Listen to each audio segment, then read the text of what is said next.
idea held by generations of citizens. Victory, hope. And individually, collectively, do the best we can. This is your victory.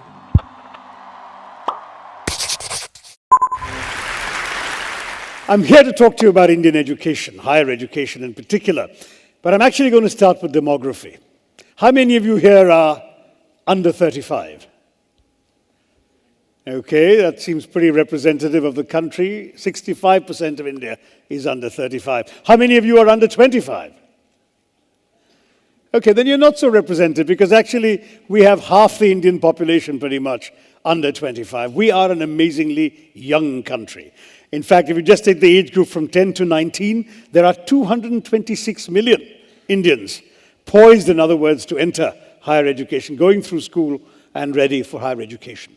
Now, this is amazing because it's happening at a time when the rest of the world is aging, right? If you look at the average age in India today, it's 28.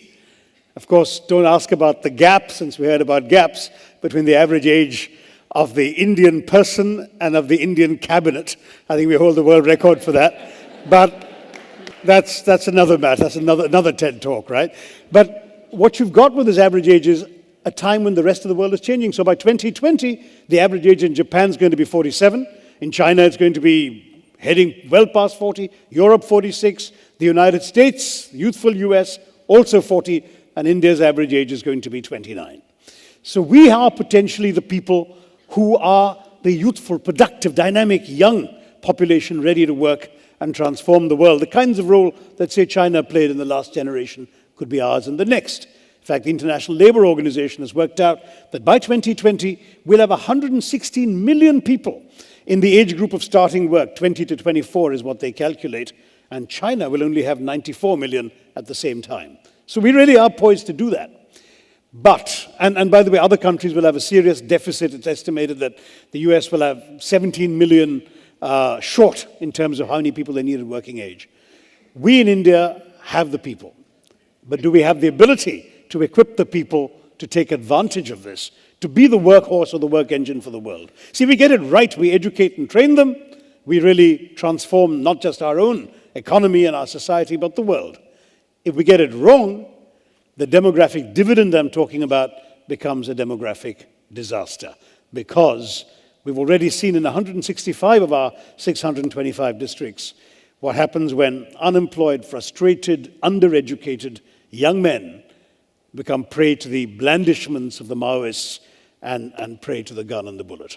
So education in our country is not just a social or economic issue, it's even a national security issue. We've got to equip our people to take advantage of what the 21st century offers them. Now, this is the story in a nutshell. 4 E's. Expansion was our first priority in education. Why? Because the British, and I won't even ask if any of you here, left us in 1947 with a 16% literacy rate. Okay, there were only 400,000, 4 lakh students in the entire country in higher education. We had 26 universities, fewer than 700 colleges. So obviously expansion was essential. We've gone right from that 16% to 74% literacy today. We've gone from 26 universities to 650 universities. We've gone from those 400,000 students, 4 lakh students, to 20 million students in higher education today. And we have 35,000 colleges as well, instead of the 700 colleges we had then. So expansion's taken place.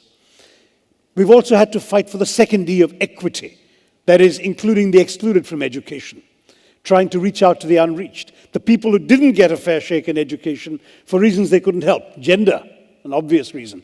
When we had that 16% literacy rate, you know what the female literacy rate was?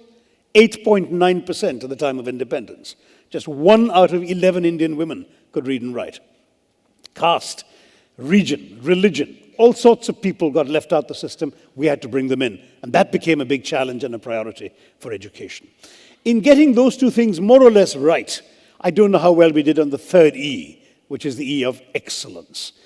Obviously, you need quality. And we set about setting up institutions of great quality in our country.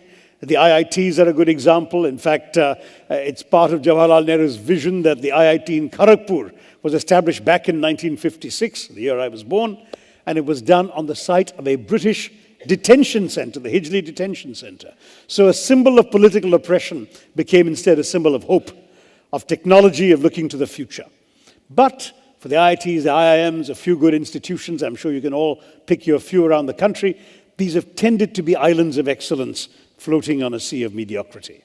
The average Indian higher education institution is simply not of the quality that you and I, all of us in this audience, would like to see. And that ties into the fourth E that I've added to this catechism, employability. Talk to employers, talk to CEOs, what do they tell you? That they're simply not satisfied with the quality of the graduates they're getting. Even in the T of TED, the technological area, engineering graduates, you have 500,000 engineering graduates a year. But if you talk, for example, to the Federation of Indian Chambers of Commerce and Industry, they did a survey, 64% of employers are not satisfied with the quality of graduates they're getting. Some companies are running essentially re-education places. Infosys has a gigantic campus in Mysore, and it's not on-the-job training, which big companies tend to do. It is, in fact, really a full year's education for the people they've already hired to make up for the deficiencies of what they've learned and not properly learned in college. Now, that's the scale of the challenge that we face. What are we doing about it? A great deal needs to be done. Of course, we are trying to put in kids into the system at an early age. The RTE, the Right to Education Act. If kids were out of school in the old days, it was their parents' fault. Today, if they're out of school, it's the state's fault. The government is committed to actually getting them an education. We've got more and more money being pumped in by the system at all levels. For example, many of you may have gone to prestigious universities. Lots of people in India don't. They go to state universities, which are grossly underfinanced. We've come up with a scheme to pump central money into the state universities so they actually have resources to do something with the students they have there. Money isn't the whole answer. There is an entire challenge in terms of addressing things like the gender gap. That's a gap that, despite what the earlier speaker said, we don't want to embrace, right? It's a gap we must overcome. Right now, women's literacy is 66%, better than the 8.9, but still means that, 1 out of every 3 Indian women still can't read and write. We have to overcome that. We need to catch the ones who've been left out of the net. Adult literacy, huge challenge. I went off to a village in Tamil Nadu, not far from Kanjivaram, and I met women who in their 50s and 60s were learning to read and write. And people think sometimes, what's the point? Some of their own family members, their husbands think, what's the point? The answer is it changes their lives. It empowers them in real ways. I spoke to a woman called Chitra Mani, who told me, proudly wrote her name in Tamil on a piece of paper. And I said, so what does being able to read and write mean to you? And she said, now I can see the destination of the bus where it's going. I don't have to ask somebody where that bus is going. I know where I can go. When I get to the big city of Kanchipuram, I can read the street signs. I can find where I need to go. I don't feel helpless anymore. That kind of that empowerment is what literacy gives people in a very fundamental and real way.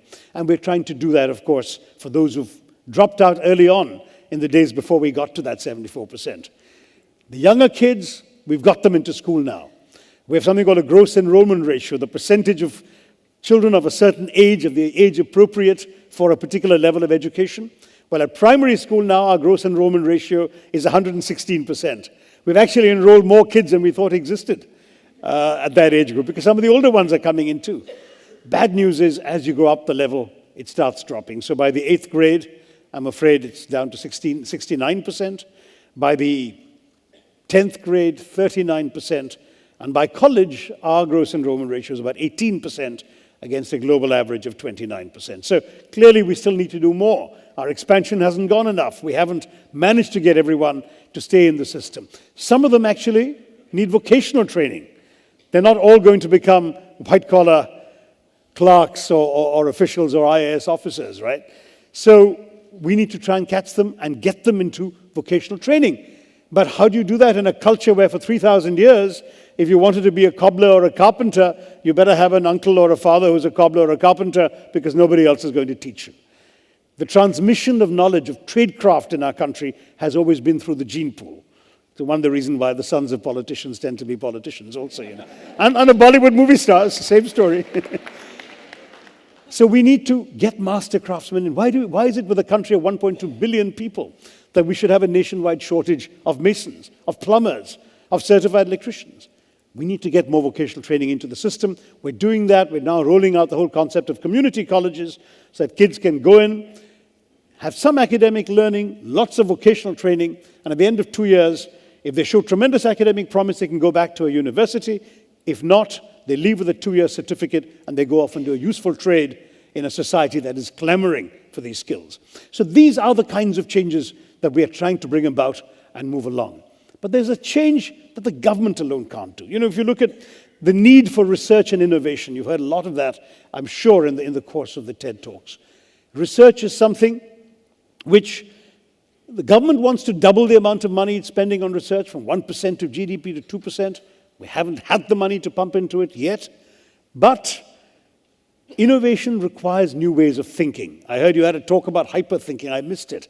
But new ways of thinking means learning to think out of the box, learning to create. I know we're famous for jugaad, right? You Google the words frugal innovation, and the top 20 hits will all relate to Indian inventions. We've invented the world's cheapest electrocardiogram, the simplest and cheapest EKG, the cheapest insulin injection, the world's cheapest small car, the Tata Nano, all that's come. But all these have been things invented elsewhere that we have stripped down, made more affordable, more replicable, more relevant to our conditions.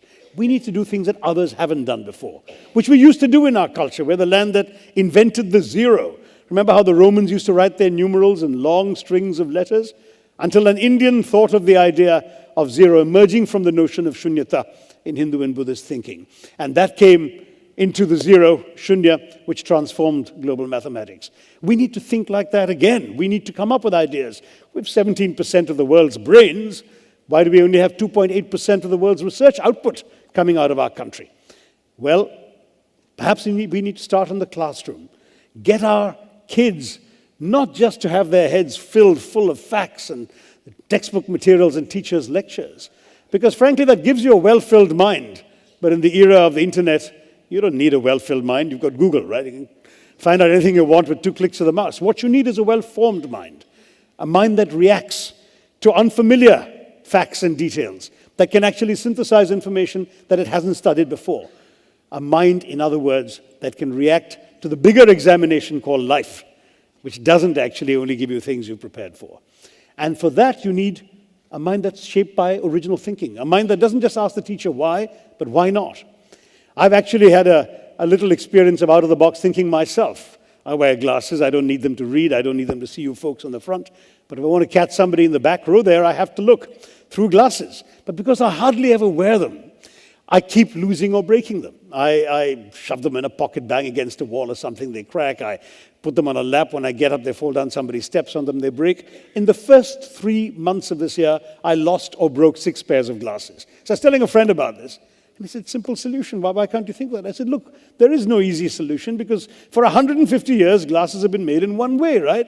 They're joined together at the center and they hang over your ears. That's what I find inconvenient, so I take them off.